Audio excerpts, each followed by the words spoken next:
En 1863, Rosalía pide indulxencia para os seus versos, mentres declara abertamente que a súa obra ten por obxecto dignificar Galiza e o seu povo.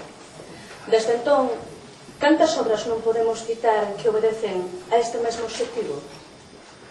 Cito só a Manuel Antonio, esa negada viaxe alegórica coa que o autor describe o estado do país. As nosas soedades veñen de tan lonxe como as horas do reloxo, pero tamén sabemos a manobra dos navíos que fondean a sotavento dunha singladura. Falamos de literatura, sociedade, nación, falamos de escrita actual, segue sendo produto do seu contexto. Un contexto que podemos definir como de anormalidade cultural, un contexto en construción desde a perspectiva feminina, un contexto en que a globalización, é dicir, o novo imperialismo, penetra até os legares mellor defendidos. Si, é o vello debate de se é posible a arte pola arte. Se a autora debe demostrar o compromiso coa sociedade a que pertence ou se pode ignorar as súas latitudes para instalarse nun mundo propio. Tal vez se ese mesmo afastamento da realidade é unha posición en sí mesma e, por tanto, produto do seu contexto social. A lingua está sempre dunha forma moi aberta en proceso de evolución, cousa que outras linguas que están máis asentadas, máis canonizadas, entre comiñas, teñen máis invisibilizado. Este eterno proceso de evolución, este eterno proceso de intentar manter o vello, incorporar o novo, ese proceso de cambio, fai que se visibilicen moitas cousas que ao mellor noutras linguas son invisibles. E isto para unha feminista como a min é unha vantaxa, porque uns señores que admiten utilizar beirarrúa non sei por que poden negarse a admitir Suiza, por exemplo, xa entendedes por onde vou. Entón, digamos que é unha lingua que permite, ou que eu entendo que nos permite unha intervención que é moito menos hipócrita, porque ainda que existen, lóxicamente, estas reticencias, non as intervencións, pois, neste caso, da linguaxe non sexista na lingua, sí que resulta máis difícil argumentalas, porque a nosa lingua sí está neses procesos de cambio dunha forma moito máis aberta. En calquera caso, cando utilizamos esta tea para facer o traxe, sabemos que enseguida se nos van a empezar a repoñer algunha serie de calificativos.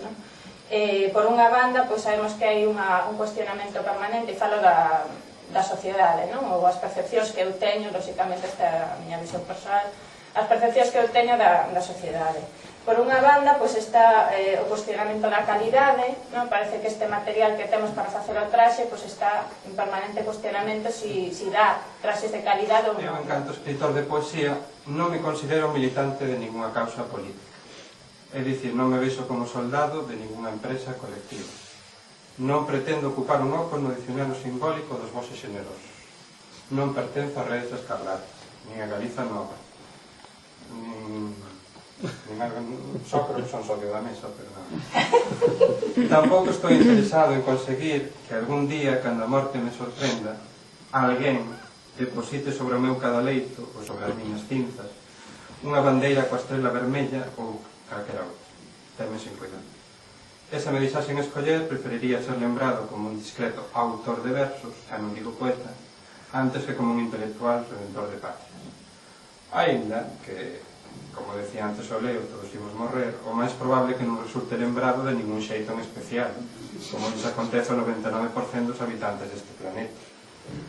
Desde logo, supoño que entre os meus compañeiros e compañeiras de xeración literaria haberá persoas que sí confíen na función redentora da literatura, que sí confíen na súa potencialidade como arma de agitación social e como ferramenta de transformación do pensamento.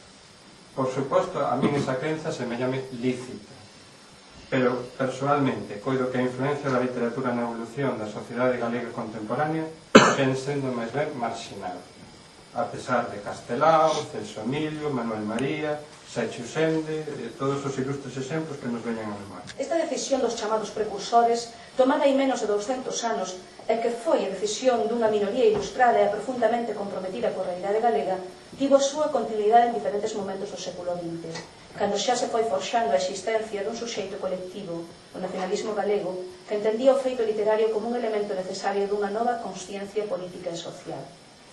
Así, e a diferenza de outras moitas experiencias históricas, Pódese dicir que en Galiza, literatura e sociedade nacen case a un tempo.